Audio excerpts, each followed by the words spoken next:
आम सरकार 11 मास अतिबाहित होला परे प्रथम थर करी बौद्ध जिला को गस्त मोर होईची एवं ये जिला को आसिला परे जिले रे विभिन्न विकासमूलक काम विभिन्न कल्याणमूलक जनकल्याणमूलक काम ये समस्त विषय रे रिव्यू करबा पई समस्त जिलार जिलापाल समस्त समस्त अधिकारी एठी उपस्थित थिले एवं ये रिव्यू समय रे आम गहण रे आमर चीफ हुईप सरकारी सरोज प्रधान महाशय सांसद सुकांत पाणिग्राही महाशय एवं कंटामार विधायक डांग बाबू एठी उपस्थित मो सहित आज कार्यक्रम रे अछंती मोटामोटी भाव में जिलार जो रिव्यू करागला एथिरे किछि काम टिके विलंब चली किंतु मोटामोटी गला देखापी गले अनेक काम मध्य बहुत तार अग्रगति होती जमीती आपंकर आयुष्मान कार्ड बंटन रे आमर सुभद्रा योजना पेडी पेकरमेंट प्रधानमंत्री आवास योजनार सर्वे अंत्योदय गृह योजनार सर्वे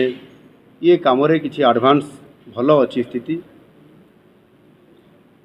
लॉ एंड ऑर्डर स्थिति मध्य ए जिले में शांति अच्छी एवं जो पीवा पानीर जो प्रोजेक्ट गुड़िक अच्छी पाइपलाइन जो आमर mega pipeline drinking water system से काम ठीक भाव में हो पारना यहाँ गोटे बड़ अभियोग गोटे आसी एवं जलसेचन व्यवस्था को वृद्धि करने ये जिले में जेहेतु महानदी अच्छी तेल नदी अच्छी से आईएसएस बा इन स्ट्रीम स्ट्रक्चर केमती हो पारिबो ताकू ध्यान देवाई आज आलोचन में गोटे प्राथमिकता आमर अच्छी बाकी मोटामोटी भाव में शिक्षा स्वास्थ्य शिल्पर कथा भी आलोचना होता शिल्प ये जिला को मध्य आसापी किसी उद्योगी एठी से माने आग्रह प्रकाश करिसंती पर्यटन को विकास करने हेले बौद्ध जिला एक प्रमुख पर्यटन क्षेत्र हो पारिबो आगामी दिन में महानदी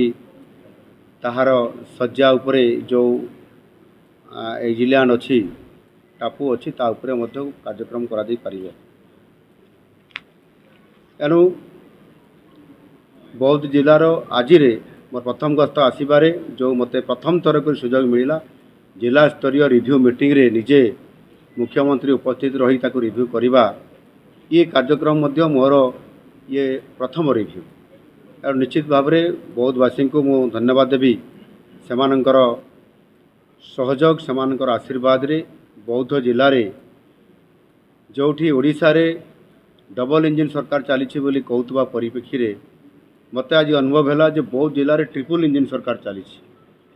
ये जिलार दुई सांसद एवं दुई विधायक एवं सांसद निश्चित भाव में ये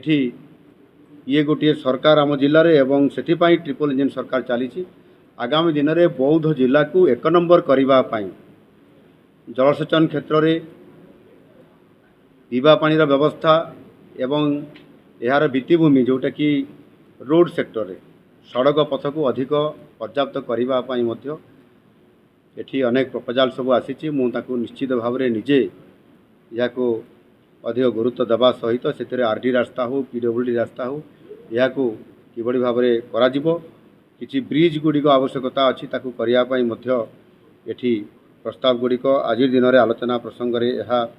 जमापड़ी एणु निश्चित भाव में ये साधारण मौलिक समस्या ताकू केमती समाधान करा समस्त को घर मिल प्रधानमंत्री आवास योजना रे तार सर्वे सरी जाइए अंत्योदय गृह योजना रे जो लोकटी अति गरीब रु गरीब अच्छी ताकू पहुँचाई पीवा पानीर व्यवस्था को त्वरान्वित करने मु निजे ये जो आमर मेगा पाइपलाइन वाटर को मुझे भुवनेश्वर गलापर सर्वे करी एवं बाकी जो रहा आपंकर कृषि को फोकस करने जलसेचन व्यवस्था मु निजे वाटर्स डिपार्टमेंटर ମନ୍ତ୍ରୀ ହେଇଥିବା କାରଣରୁ ମଧ୍ୟ ତାକୁ ଫୋକସ୍ କରିବା ପାଇଁ ଏଠି ଛୋଟ ଛୋଟ ୱାଟର ବଡ଼ି ହେଉ ଏବଂ ISS ଭଳିଆ ବହୁତ ବଡ଼ ଆମର ୱାଟର ବଡ଼ି ହେଉ ମହାନଦୀ ଉପରେ ତେଲ ନଦୀ ଉପରେ ଏହାକୁ ମଧ୍ୟ ଫୋକସ୍ କରିବା ପାଇଁ ନିଶ୍ଚିତ ଭାବରେ ଏଠି ଆମ ଟିମ୍ ଆସିସାରିଛନ୍ତି। ସର୍ଭେ ଥରେ ହୋଇସାରିଛି। ଆଗାମୀ ଦିନରେ ନିଶ୍ଚିତ ଭାବରେ ଏ ଜିଲ୍ଲାକୁ ଗୁରୁତ୍ୱ ଦେଇକି କିଭଳି ଭାବରେ ଆଗାମୀ ଦିନରେ ଏକ ନମ୍ବର ଜିଲ୍ଲାରେ ପରିଣତ କରାଯାଇପାରିବ। ଯେହେତୁ ଇଏ ଛୋଟ ଜିଲ୍ଲା ଅଛି, ଟାର୍ଗେଟ୍ କଲେ ସବୁ ସମ୍ଭବ ହୋଇପାରିବ। ଜିଲ୍ଲାପାଳ ସମସ୍ତ ଅଧିକାରୀମାନେ କୋଅପରେଟିଭ୍ ମାଇଣ୍ଡର ସମସ୍ତ ଅଧିକାରୀମାନେ ଅଛନ୍ତି। ମୁଁ ତାଙ୍କୁ ଆହ୍ୱାନ ଦେଇଛି ଯେ ଆପଣମାନେ ସମସ୍ତେ ଗୋଟିଏ ସାମଗ୍ରିକ ଭାବରେ ଏ ଜିଲ୍ଲାକୁ ଯଦି ଆମେ କାମରେ ଲାଗିବା ବିକାଶ କାମରେ ତାହେଲେ ଏକ ନମ୍ବର ହୋଇପାରିବ।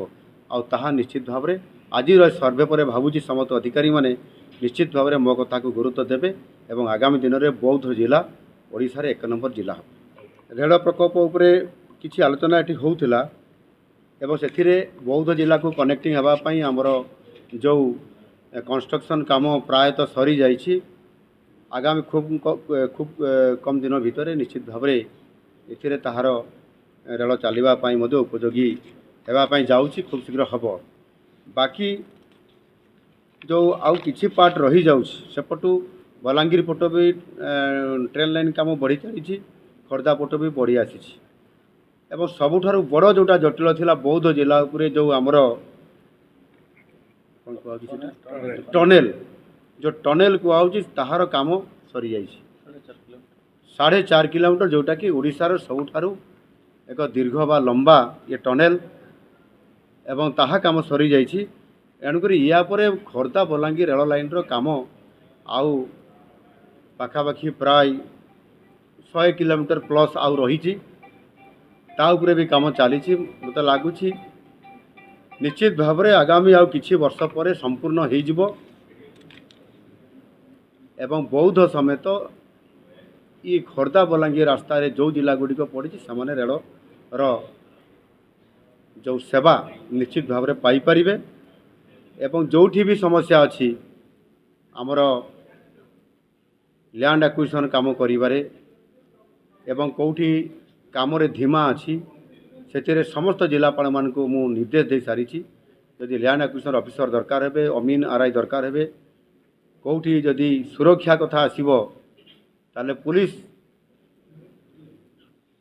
ଟିମ୍କୁ ମଧ୍ୟ ସେଠି ନିୟୋଜିତ କରାଯାଇପାରିବ। କିନ୍ତୁ ଏ କାମକୁ କେହି ଅଟକାଇ ପାରିବେ ନାହିଁ। ଆଗରେ ଗତ ସରକାରମାନଙ୍କର ଯେଭଳି ଭାବରେ କେବଳ ଏହାକୁ ନାମକ ମାତ୍ର ଇଏ ପ୍ରୋଜେକ୍ଟକୁ ସେମାନେ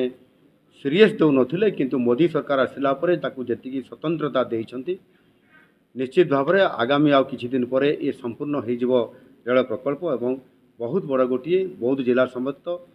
ବଲାଙ୍ଗୀର, ଖୋର୍ଦ୍ଧା, ନୟାଗଡ଼ ସମସ୍ତଙ୍କର ସ୍ୱପ୍ନ ସାକାର ହୋଇପାରିବ। ଖୁବ୍ ଶୀଘ୍ର ହେବ।